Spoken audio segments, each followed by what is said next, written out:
జమ్మూ కాశ్మీర్ రాజకీయాల్లో ఎప్పుడు ఏం జరుగుతుందని చెప్పడం చాలా కష్టమైనటువంటి వ్యవహారం. ఇటీవల అక్కడ ప్రజాప్రభుత్వం ఏర్పడిన తర్వాత కొంతకాలం పాటు అభివృద్ధి పనులు, ఉగ్రవాద యొక్క ఏరివేత ఇలాంటి అంశాలే ప్రధానంగా వార్తల్లో కనిపించినటువంటి పరిస్థితి ఉంది. కానీ ఇప్పుడు నెమ్మదిగా మళ్ళీ రాజకీయ హడావిడి మొదలైపోయింది.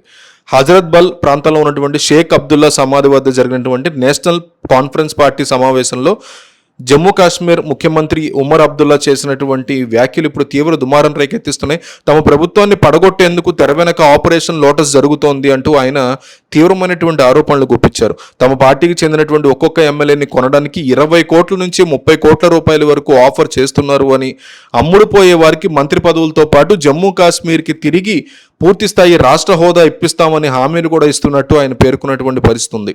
ఈ తీవ్ర ఆరోపణలు ఇవి. ఈ కేంద్ర పాలిత ప్రాంత హోదా పోయి అక్కడ గనక స్టేట్ హోదా వస్తే రాజకీయ నాయకుల హవా పెరుగుతుంది, లెఫ్టినెంట్ గవర్నర్ వెళ్ళిపోతారు కాబట్టి ఈ వేస్తున్నారు అంటూ కూడా ఆయన ఆరోపించారు.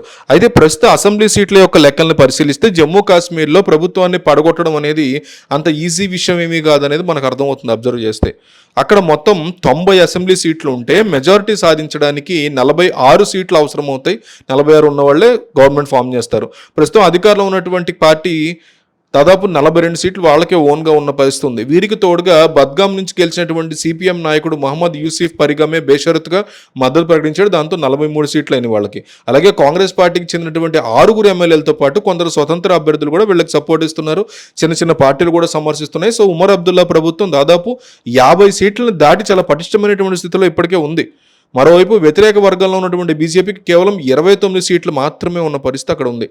మిగిలిన పార్టీలు అయినటువంటి మెహబూబా ముఫ్తీకి చెందినటువంటి వాళ్ళకి పీడీపీకి 3 సీట్లు, ఆమ్ ఆద్మీ పార్టీకి 1 సీటు ఇవన్నీ ఉన్నా కూడా ఇవి బీజేపీతో కలిసేటువంటి ప్రసక్తి అయితే వాళ్ళిద్దరూ కలవరు. కాబట్టి అక్కడ ఎలాంటి రాజకీయ సంక్షోభం లేకపోయినా కేవలం రాజకీయ ప్రయోజనాల కోసం లేని సంక్షోభాన్ని ఉన్నట్టుగా చూపిస్తూ హడావిడి సృష్టిస్తున్నారనేటువంటి విమర్శలు అయితే వస్తున్నాయి.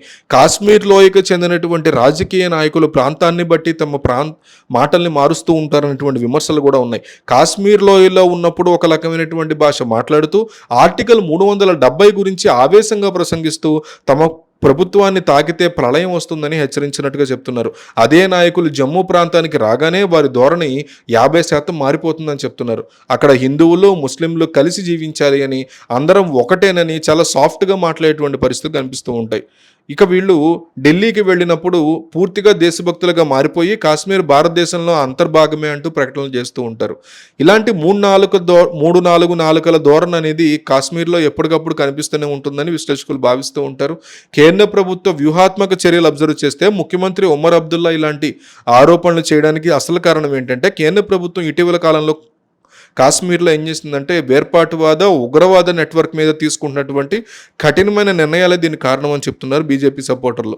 ఒకప్పుడు జమ్మూ కాశ్మీర్ని శాసించి ఈ రోజుల్లో బంద్ చేయాలి, క్యాలెండర్లు కూడా విడుదల చేసినటువంటి హురియత్ కాన్ఫరెన్స్ వాళ్ళకి పూర్తిగా అది తుడిచిపెట్టిపోయేలా చేయగలిగారు. 2017లో జరిగినటువంటి ఒక పాత కేసులను తిరగదోడినటువంటి కేంద్ర దర్యాప్తు సంస్థలు ఇప్పుడు హురియత్ కీలక నేతల మీద ఛార్జ్షీట్ కూడా దాఖలు చేసి జైలుకి పంపించారు. 6 కీలక నేతల్లో అలీషా గిలానీ, అబ్దుల్ గనీ లోన్, మహమ్మద్ యాకూబ్ వకీల్ ఇప్పటికీ వీళ్ళందరూ చనిపోయినా కూడా కేసు విచారణ ఇప్పటికీ కూడా కొనసాగుతున్న పరిస్థితి ఉంది. ప్రస్తుతం బతికున్నటువంటి షబ్బీర్ లాంటి వాళ్ళని, జావేద్ అహ్మద్ మీర్ లాంటి వాళ్ళని, షకీర్ అహ్మద్ బఖ్తీ వీళ్ళందరి మీద కూడా ఉచ్చు బిగుస్తోంది. 2017లో కాశ్మీరీ ముస్లిం మిలిటరీ ఆఫీసర్ ఉమర్ ఫయాద్ని ఉగ్రవాది బిలాల్ అత్యంత కిరాతకంగా చంపేసినటువంటి పరిస్థితులు కూడా అక్కడ నడిచాయి.